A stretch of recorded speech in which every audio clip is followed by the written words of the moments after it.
Greetings, friends. I trust you're doing well. I trust you're keeping safe. So, today I want to talk about just how we really sometimes get caught up in our past. So, let me start by asking, are you a prisoner of your past? And when we are talking about the past, what comes to your mind? I think about the past and I think about, how I grew up. I think about just how life has been, the challenges I've gone through, the good times, the victories I've had in the past, the highs, the lows, the different places I've lived, just the journey that has been with my family, with friends.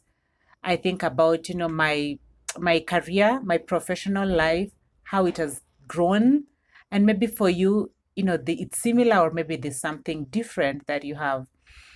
And today I was just reflecting about, how sometimes we get caught up in our past. The thing is, our past really shapes, the experiences we go through really shape for sure who we are. But I observe there are times, and the same case for me, that there have been moments when, I looked at certain experiences I went through, for example, a certain season in my life that I was facing challenges, and it really took a toll on me. And sometimes sometimes it's almost a fear when you encounter certain challenges. You almost feel like it's triggering. Oh my gosh, is a similar thing going to happen? And that's human, that's natural, that's okay. The challenge now comes in when you're unable to move on, when you're unable to let go, and when you find yourself that at this present day, you're still stuck on things that happened in the past, and it's really hindering how fruitful or how productive your life can be.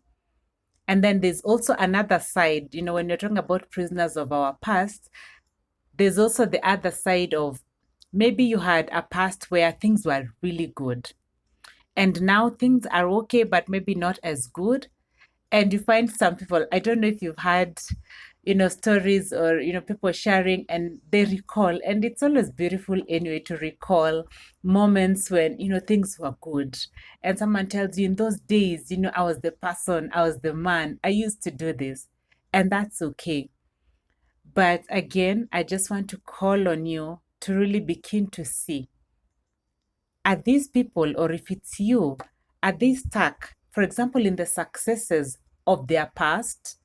And now life is different. They're not probably either where they were, and they're not able to move on because they're just stuck and holding on to that which now, they don't have control over.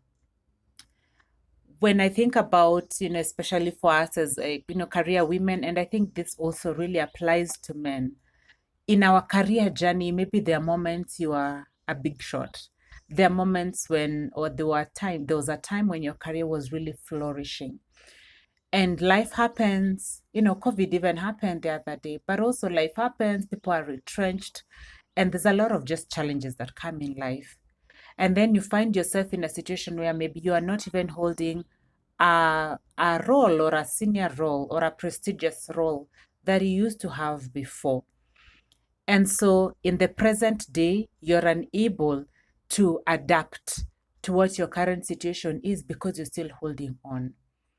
So I just want you, my beautiful lady, and you, my dear viewer, to just think about, what are certain things that have happened to you in the past? Could be good, could be bad, negative experiences that really experiences that impacted you negatively, or experiences that were really good, but now things are different.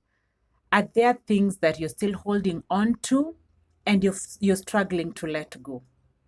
So I'd just like to invite you to think about three things. One, acceptance.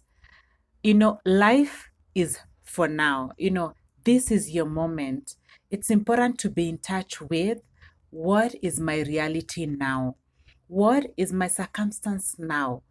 That awareness is so important, regardless of what your situation is. You could be at a point where you don't desire to be, but it's important to acknowledge, at this moment, this is where I am. That acceptance is important. And I feel it's also part of, that awareness is part of growth, and it's part of just acknowledging where you are. And that will already set the ground for you to take the next necessary step, if that step is something you're able to do on your own, or if it's something you need to get help from another person. 2, I just want you, my beautiful lady, to remember that now, where you are now, you have the power to still make choices. You have that power. You know, even God has given us the power, the free will to choose. The Bible tells us and guides us. And, you know, in church, we are guided and we have rules and laws and all that. But as human beings, we have the free will. That's a power that we have. So whether your past was good or whether you went through some difficult moments, that's in the past. It's important to acknowledge that where you are now, you have the power to choose. And the choice you make is within you. You know, like that's something no one needs to come and give it to you. So acknowledge that you have that power within you. And then 3, focus on what now you want to do or you want to achieve. At this point, I mean, if you had like a very good life and now things turned out differently, I can understand that maybe at this moment you've not figured things out, but it's important to focus ahead, to focus on the future. Because when you're focusing on the future, already you're engaging your mind, you're engaging your heart to be hopeful, to think of solutions, to explore.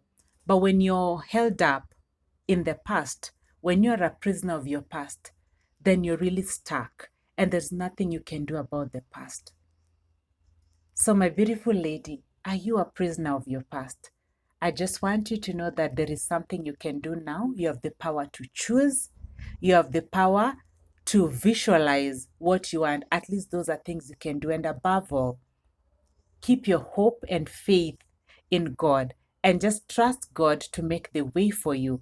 So you stay positive, you stay hopeful, and accept the reality that you have now. And by God's grace, I trust that you're going to make some strides. So I wish you a hopeful future. Let's step forward in faith and just let go what needs to let go. Have a beautiful day. Take care, and God bless you.